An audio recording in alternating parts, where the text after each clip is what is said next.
Hi, my name is Charles Austian, and my final presentation is going to be on the global challenges of climate change. So, in terms of the main challenges and problems that come with climate change, they usually have to do with the natural warming of the earth because of CO2 and other emissions that don't belong in the atmosphere being prevalent. Once these emissions become so prevalent, then it actually does have an adverse influence on the environment, namely humans, animals, and flora.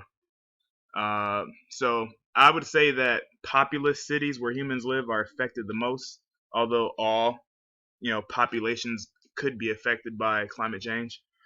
Migrating birds and other animals like that, they will have a big impact on their livelihoods and marine ecosystems. This is a really huge one just because of the oceans.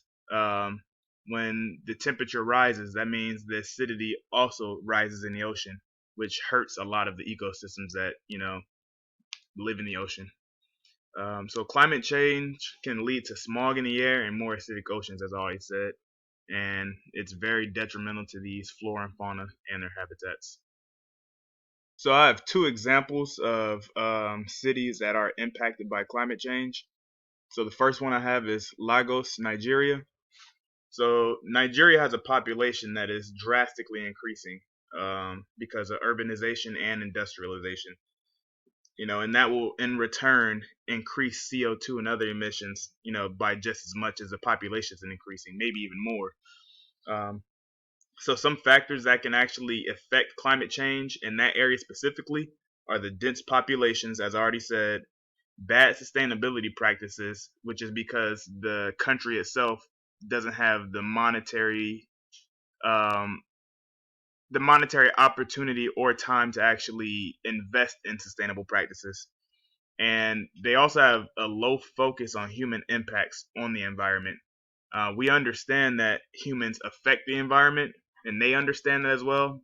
However, uh, being that they're industrializing and they're urbanizing, they don't focus on that so much as profits and things like that. So that's a really big problem in places like Nigeria. And in terms of their situation, they've had a significant yearly decline in summer rainfall with a significant increase in the maximum and minimum temperature, which tells you obviously there's a huge problem there. They're getting a lot less rainfall and they're getting a lot hotter. So a lot of these flora and fauna are going to suffer because of that, as well as humans. Because of the economical standing of Nigeria globally, they're not able to innovate their current practices in hopes of improving their environment. They just kind of have to, grind it out industrially and try to, gain enough capital so in the future they are able to implement these changes that they want. Another example is New York City. So as we all know, New York City is an epicenter for human interaction. It's been named the global capital for a reason.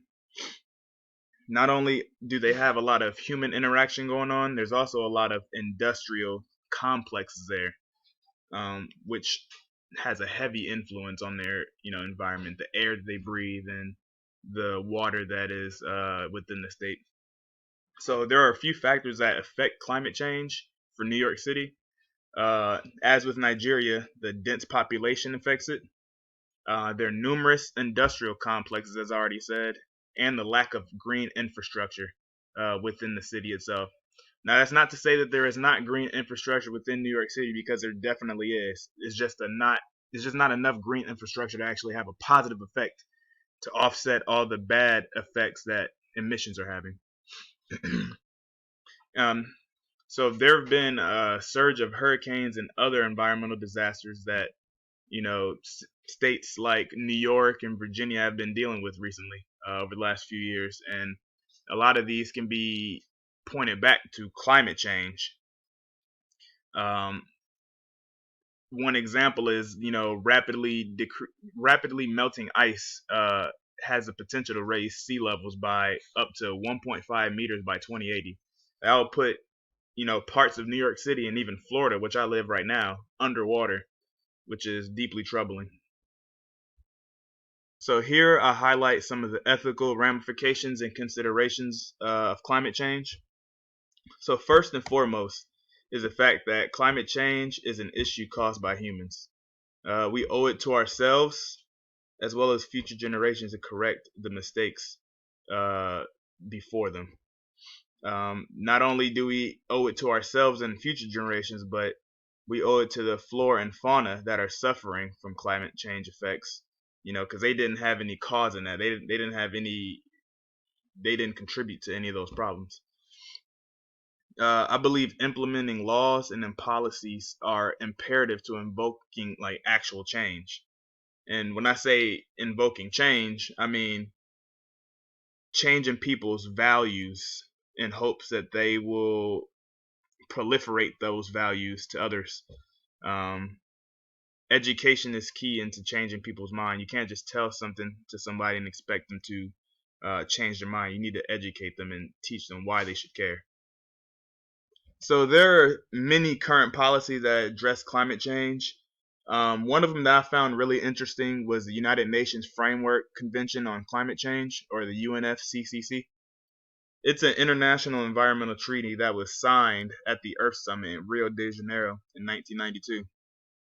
Now, the treaty essentially says that all involved possess the common goal to prevent dangerous anthropogenic interference with Earth's climate system. So essentially, they're saying that countries should act to protect the climate, for common good.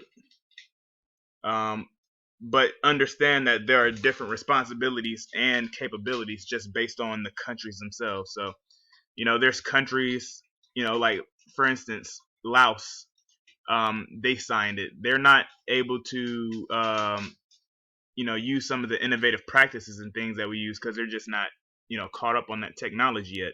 But they will do what they can to actually address the issue and contribute to solving the problem, like trying to cut back on, fossil fuels, or slowly work towards learning how to use alternative energies. So, is the UNFCCC effective? So I'd say the policy itself is definitely effective in the grand scheme of things. But if you want to actually change the world for the better, we need all countries on board, ready to cooperate. If there's even one country that's not cooperating, then we're not really working towards that goal as we should be. We should have 100% commitment, which, saying that out loud is obviously very hard, but that's what we need to strive towards. Um, Not only should countries sign the treaty, but they should also encourage other countries to do the same.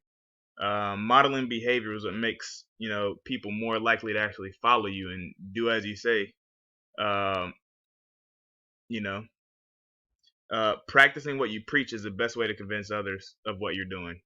Like I said, as long as you're doing it, people won't view what you're saying and say, "Hey, they're not doing it. Why do we have to do it?" So you take all that doubt away from them by just doing it yourself wholeheartedly. So in terms of our reading, I would say care ethics is the best approach to improving climate change. Care ethics essentially encourages altruism, and altruism explains that you should care for others, their feelings, and their needs without neglecting yourself. And since everyone lives on the same planet, you doing something positive for the planet would affect others positively and also yourself. So I feel like care ethics is the perfect approach for explaining why climate change is important. Humans need to remember that we're part of the ecosystem, not just the flora and fauna we see. When people put themselves as separate from the earth, that makes it easier for them to do things that are detrimental to the earth because they don't feel like it has any influence over them. They don't feel like it's going to affect them at all. So once people realizes that it will indeed affect them, then they will be more susceptible to actually changing. And there's some sustainable practices that can be implemented um, to help with climate change. I've just named three, but there are tons of them. So I've got countries can establish clean energy sources, wind, solar, etc. They can cease coal burning and dependence on fossil fuels. Now I know that's not something you can just drop. That's something you have to work towards, but it's a big change. It would be a big change if you actually did work towards that and achieve it. There are a few countries in Europe that are trying to um, they intend to be fully off coal within the next decade. So I feel like that's very impressive. Um, and you can also put time and energy towards innovative practices. That's what's going to actually get you in the innovation game and help you, save money, time, and the environment. So I've got one augmentation for the UNFCCC.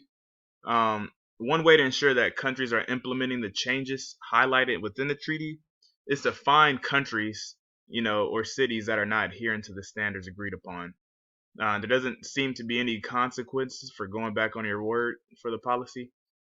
So I feel like if there was something like that, then countries are more likely to actually do what they say.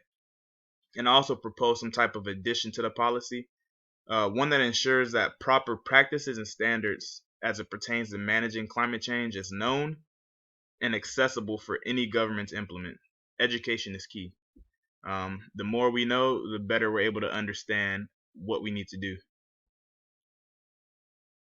And here's my works cited page. I've got 5 journal sources and I've got 2 from the book.